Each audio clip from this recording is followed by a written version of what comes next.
My name is Nick Novello. I've been a Dallas officer since May 12, 1982. Prior to that, I served 10 years total in the military. And then I took the job with the police department thinking it was going to be on an interim basis. And it just turned out where I stayed here and became an old man. In August, I spoke before the Dallas City Council, and I made one statement that really was very pronounced. You know, it's been said that the first requisite to a free and open society is order. People like myself are here to maintain that order. But I'm here to tell you, you no longer have a viable policing function in Dallas, Texas. I believe not only are the citizens imperiled, but the business community. And so I would say to people, why should you give me any of your time to listen to what I have to say? Because quite frankly, if you live in Dallas or you have serious investment capital invested in the city of Dallas, you need to know that your lives, your well-being, and your investments are very much in peril today. You're exposing truth that the city is keeping from everyone else. Very much so. They're going to tell the public what they need to hear based on the psychodynamic that people will believe what they prefer to be true. So never mind that we have open gang warfare in South Dallas. Never mind we don't have a viable gang function in Dallas. The agenda that everything is subsumed under is that we can do the policing function in Dallas, Texas, with far less numbers than what the FBI suggests we ought to have. The FBI says that a city of 1.3 million requires 3 per thousand. It works out to about 3,900 officers. I understand that when Mayor Rollins initially ran for the office of mayor, he committed to 3 per thousand. Now, today, we're a lot closer to what I'm hearing on the department. We're closer to 2,800, maybe even 2,700 than we are 31 or 3,200. And I heard it from a chief that where at one time the city said they had to have 3,700 officers, that number's now been dropped to 3,300. A very convenient manipulation because now they can say we're only so many hundred short. Remember, they just jettisoned, they changed the equation of their own volition, of their own doing. They've changed that equation. So they can actually, in a very disingenuous fashion, say we're only 200 or 300 short. We're closer to 1,200 short. It's so important to understand that because somebody's wrong. Either I'm wrong or the city's wrong. There's no in between here. And to give you an example, the gang unit. We don't have a gang unit in Dallas. Oh, we have a few officers assigned to the gang unit. I believe Fort Worth has 29 or 30, and other area departments keep a comparable amount of officers there. They gather intelligence. They have detectives that work cases and what have you. In Dallas, we're not getting any intelligence gathered right now. We're not doing the job that a gang unit needs to do, especially with the gang problems we're having in South Dallas.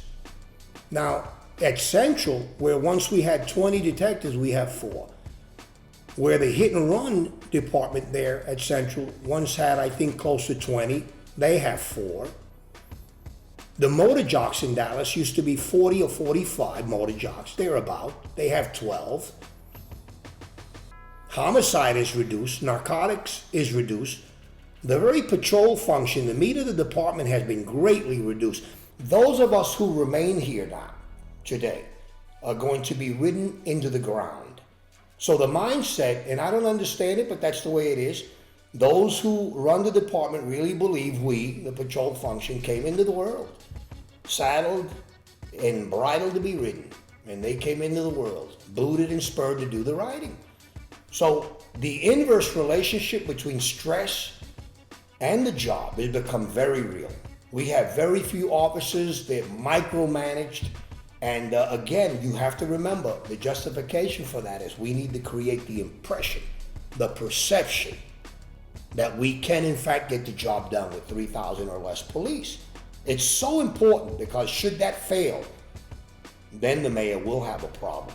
You deliberately denuded us, saying you had a new paradigm that's cost us lives, property damage, businesses to leave the city, businesses not wanting to come to a city that's so overrun with crime problems.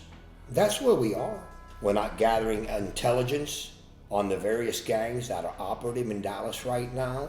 We're not tying anything in terms of where they are, how they're generating funds, what they're doing. We don't have the manpower to get the job done.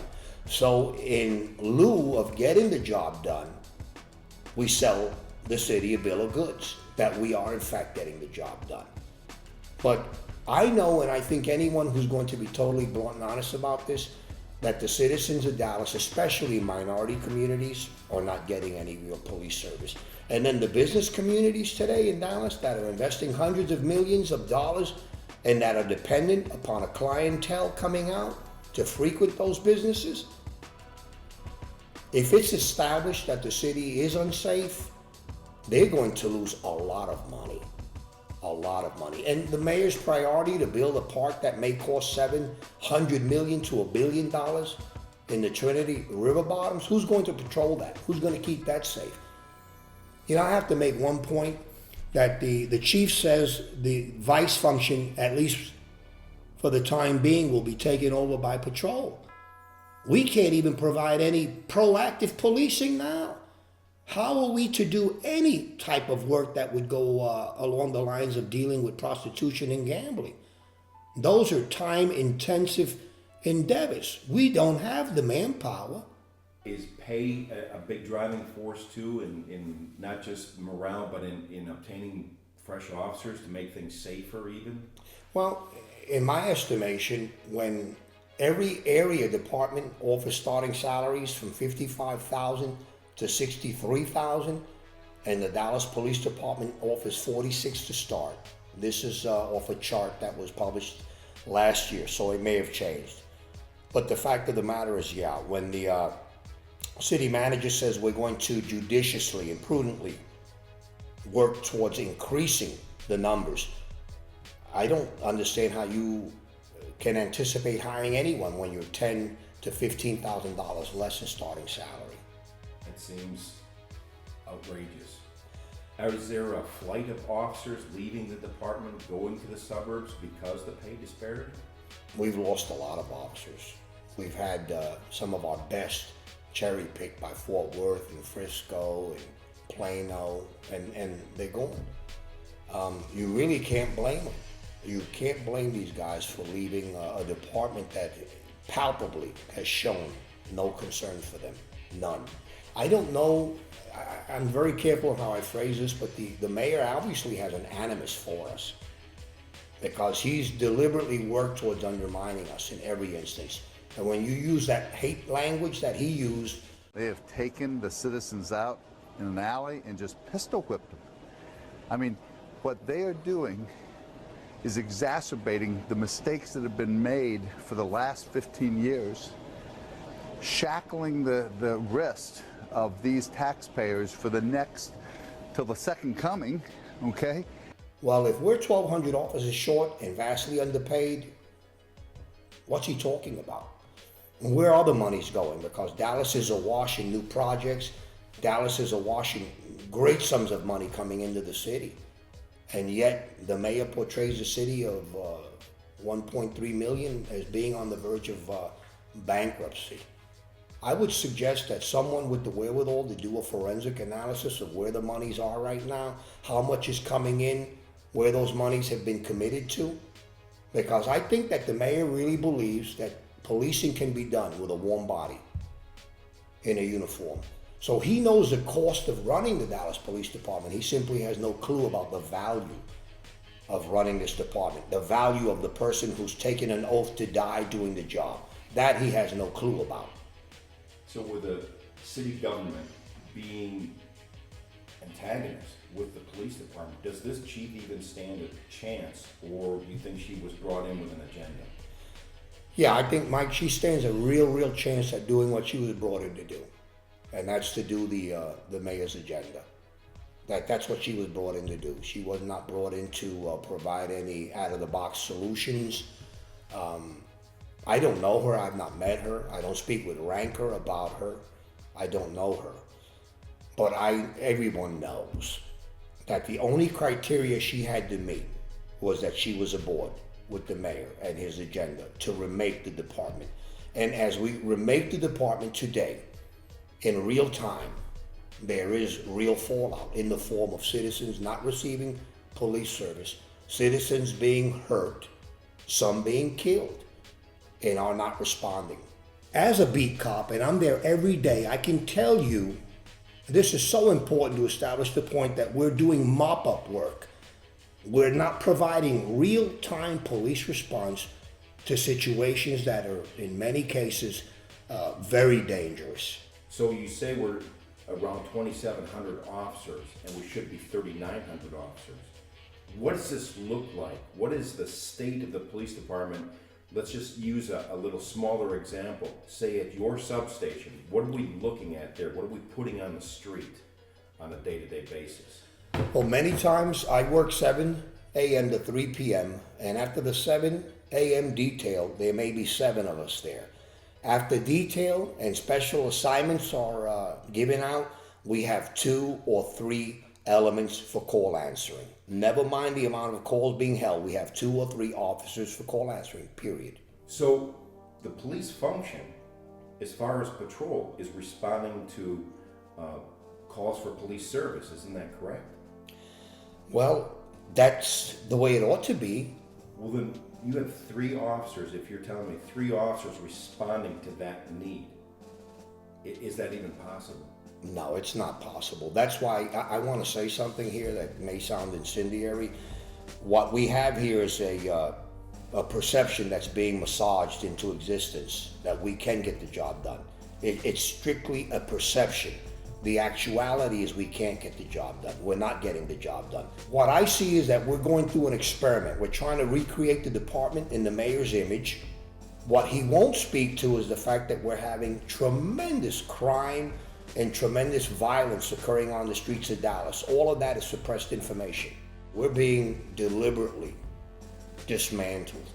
I believe that the mayor has an agenda that very few people know about. I certainly don't know exactly what it is. I don't want to ascribe a mindset to the man. But we know that the department's being dismantled. And all along as it's being dismantled and crime is getting out of hand, it's important for the department to continue to make the pronouncements, everything is copacetic, everything's okay. Crime, in fact, is going down. So we see numbers being manipulated, and what we're really seeing manipulated is the citizens of the city, being fed one falsehood after another.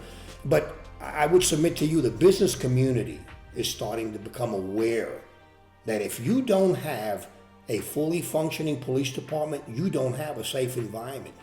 Imagine a scenario, someone invests a couple of $100 million in an entertainment venue coupled with condominiums and businesses, but it's really fashionable, very aesthetic. And their clientele begins to get robbed and beaten. They're financially culpable to some degree. So my question is, to what degree is the city financially culpable to that business entity for failing to maintain a viable police presence? And that's where we really are in Dallas, and people don't want to speak to that. And I want to tell you, one of the reasons that I speak to it, Mike, and I really don't care where the chips fall from this point, because I'm just one guy. But everything happening around me is far greater than the one guy. I see people who are victims, I see danger, and I see lack of police response, and then I see lies coming from the city of Dallas, from the mayor and the city manager's office, all the way down to the public information office, that everything is okay when it's not. It's simply not okay. Should we have an incident in Dallas, much like they had in Las Vegas or Baltimore, one of these major cities where you have riots or you have mass shootings, we won't be able to field an adequate police response to that. But the fact of the matter is, what we're not getting in Dallas, Texas right now is real-time police response to emergencies. Oh, you get it here and there, but you don't have the manpower. I understand nationally a police department puts between 60 and 65% of its workforce in the field, in the patrol function. I understand Dallas is just under 50%. So it begs the question about manpower allocation. We can do cleanup work, we can respond to different scenarios. We cannot be proactive in Dallas. We can't sit down and work a logistical plan where we can be proactive and use some really good resources to address some ongoing issues. All we can do is, much like a Keystone Cop, run to that location in the aftermath. And it's really tragic, but it does lend itself to keeping with, again, the perception. We're there, we care, we're here now, we've saturated the area. And the public, by and large, might buy into this. Really, I want to make a point. I'll probably alienate half of my listening audience, but we're all, me included, we're all being played by the system. Because all they know is that they have to tell us certain things, and we all buy into it. We all bite into that apple. You know, let me say this. I was investigated by Internal Affairs because I released a piece to the public. I was so incensed on this particular morning. Well, what do we have here, man? This is sad. Look at this. Motorcycle down, no elements available. One supervisor responding right now, no elements available. What do you think, City Manager Broadnax? We don't need anybody else. We're okay with what we've got. Mike, that day, myself and my partner were the only 2 officers available for calls in Central Dallas. 2 officers available. For the entire division? For the entire division.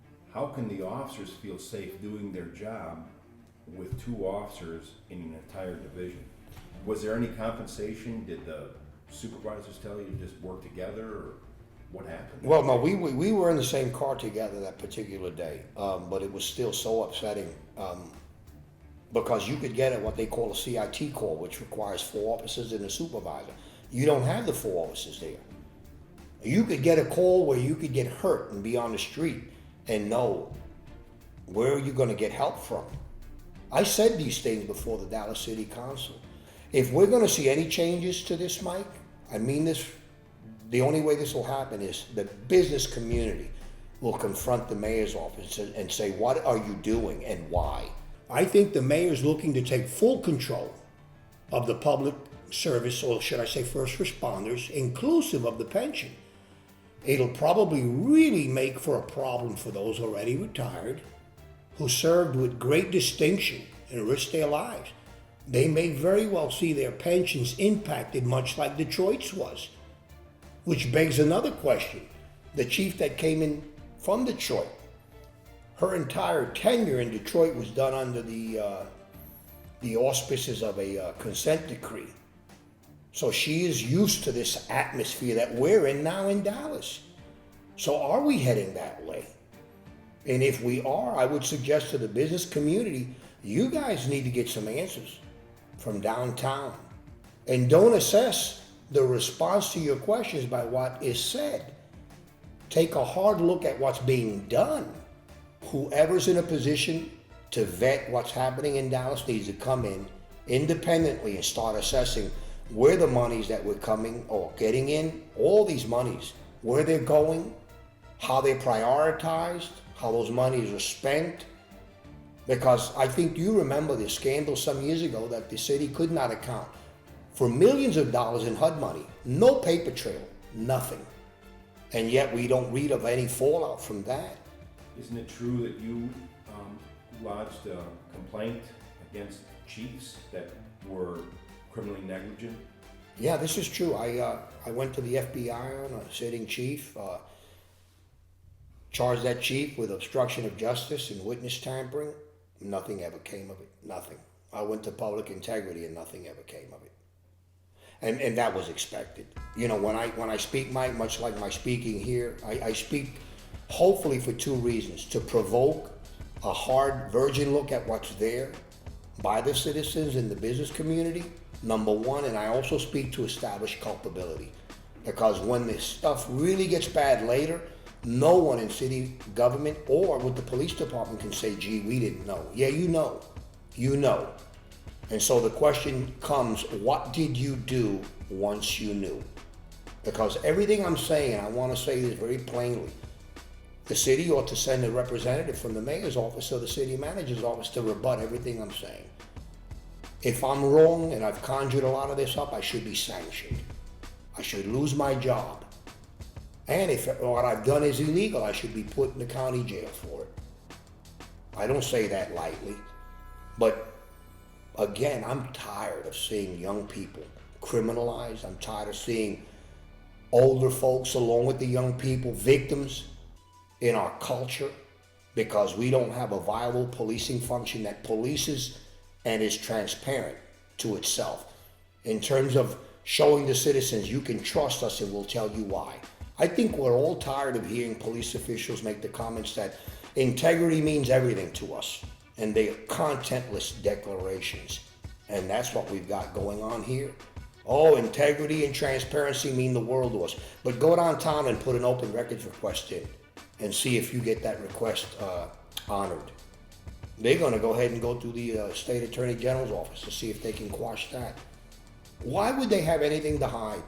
Because they know they don't tell the truth. What they're doing is just manufacturing perception for public consumption. From the time that a call is received, obviously the city doesn't consider it a call holding until it's actually dispatched. And then from the time the officer gets it to the time he shows up to the residence, that's their time. But we know if someone calls the police at 2 a.m. and we don't show up till 5:30 a.m., that's 3.5 hours, and that's what's happening. Now, interestingly, last week I noticed the call come in priority 1. The highest priority, priority 1. 8 minutes later, that call was still holding. They had to do something with it. So it's conveniently morphed into a priority 2 call. There's no longer the great amount of stress to get it out as a priority 1, but it's now priority 2. So the question comes, how much of that is going on? I submit to you, I don't have the numbers, but I submit to you it's quite a bit. That we're changing the priorities on these calls, again, to mitigate or euphemize the fact that we can't respond to them. So based on what you're saying, and very clearly so, we're seeing manipulation of these figures to keep the truth from the public about real response time to their serious calls, along with manipulation of the call itself.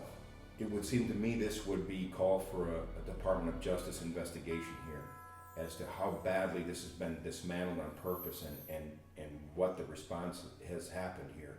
Is that something you think would be viable for the business community to ask for a federal investigation to see why things have gone this way and what can be done? Well, Mike, I think that's the only way that'll work. The citizens won't get anything done. The only thing that may shake this intransigence, this hardness of heart, is the business community, who does understand, you know what, our money's imperiled, because in the end result, what I see, and I qualify it, this is what I see. There are those in Dallas, a handful of people that are going to benefit financially, mightily so, at the expense of the business community in general and the citizens of the city of Dallas. Here recently, we've taken the driving to the 7-Elevens and the Walgreens and signing in. Fathom that for a moment. We sign in as beat cops, providing for-profit businesses a police presence. And then the argument's made that by doing that, we're reducing crime, and have done so. For whom? To what extent? How do we qualify this? Because these are the pronouncements coming out of the Public Information Office. These policies are working. For whom? For 7-Eleven? Should I, during the course of my daily shift, should I tell citizens, go hang out at the 7-Eleven? It's the safest place to be. The question in my mind's eye is, how is it that a multi-billion-dollar business, 7-Eleven, is receiving free police security when the citizens aren't getting any timely police response? How do you rationalize that and speak to that? The only way you can do that is, quite frankly, to be very disingenuous with your public. It's been said when a man has nothing specific that he can really speak to, he speaks in general terms. And that's what we're seeing here. Oh, we're seeing great crime reduction. Let's be very specific in what we're talking to. And then, as we speak with great specificity, we find that there's no crime reduction at all. Do these locations change, or are they fixed all the time right now? To my understanding, it's every 7-Eleven in the city of Dallas receiving this free security. Extra service. It's an extra service that comes at the expense of the citizens at large. Can a citizen in a high crime area call and say that they would like a clipboard put up at their front porch so they can get extra response in their high crime neighborhood? Well, that's an interesting question. You know, Mike, they certainly could, but we know they wouldn't receive a clipboard. And we know that they would not receive any type of police response that's predetermined every so many hours or once or twice a day. That's not going to happen. You know, I would say to any citizens watch group, you want to vet what's happening with the department right now, and you want to see with what limited manpower we do have, how is it allocated? Because we can build an argument that this 7-Eleven initiative works, but it works for whom? Don't tell me that some guy that's looking to come to my home to burglarize my home or to have some gang activity behind my home is going to frequent to 7-Eleven first. And so that keeping a police presence there is very, very copacetic and a really good thing to do for crime in general. That's so disingenuous. All it's doing is providing security for free to a multi-billion-dollar industry. You know, let me make a point, because when I speak, I don't speak for dramatic effect. I'm not running for office or anything. The Fourth Circuit Court of Appeals has affirmed my right to speak as I do. I speak in the interest of the public. I'm not here to say they've done me wrong. They've made my job hard. No, not at all. I'm very well adjusted. I don't mind being here still. But the fact of the matter, I have a legal right to speak in the public interest, and that's why I'm here. I don't see myself as doing anything other than speaking to the truth. And for me, the truth is far greater than any one man. I mean, I'm a 64-year-old guy. I love and fear the Lord. I know what He's done in my life.